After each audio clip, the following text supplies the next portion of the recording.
Это стало хорошей традицией. Накануне 8 марта дарить подарки и поднимать настроение представительницам прекрасной половины человечества. 4-й год подряд в преддверии Международного женского дня компания «Аквафон» проводит благотворительные акции. Их главными героями становятся энтузиасты своего дела. Воспитатели детских садов, педагоги школ-интернатов, участницы Отечественной войны народа Абхазии. А в этот раз выбор пал на социальных работниц и сотрудниц Абхазского института гуманитарных исследований. Это те женщины-ученые, которые остались преданы науке, которые остались преданы своему делу, несмотря на сложные послевоенные годы.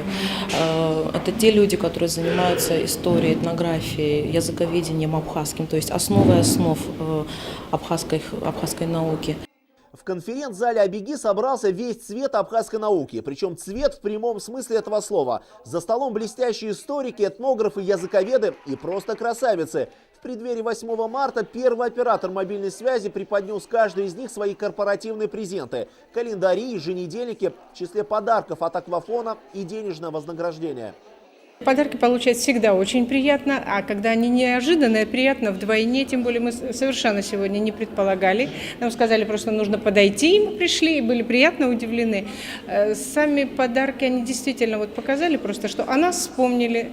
Это всегда очень важно. И вспомнили так красиво, так приятно. И сделано это было очень искренне от души. Впервые за 4 года акции были охвачены 2 категории женщин. Поздравив сотрудниц главного обхазоведческого центра республики, представители компании отправились в Министерство труда и социальной защиты. Здесь их уже ждали соцработники, помогающие вести хозяйство одиноким и престарелым людям. В Сухуми в таком уходе нуждаются 211 граждан. При этом число самих социальных работников в 4 раза меньше. Всего 57 человек. И все без исключения женщины.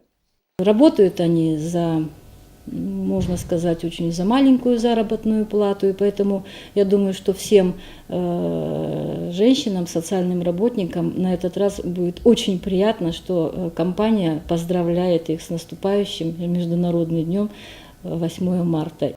Участие в акции «Аквафона» стало приятной неожиданностью для социальных работниц. Подарки в канун праздника оказались как нельзя кстати. Учитывая размер зарплаты, а она формируется из расчета 30 рублей за 1 час ухода, полученные 2000 стали солидной прибавкой. Так что оказанное компанией мобильной связи внимание не могло не вызвать у женщин положительных эмоций.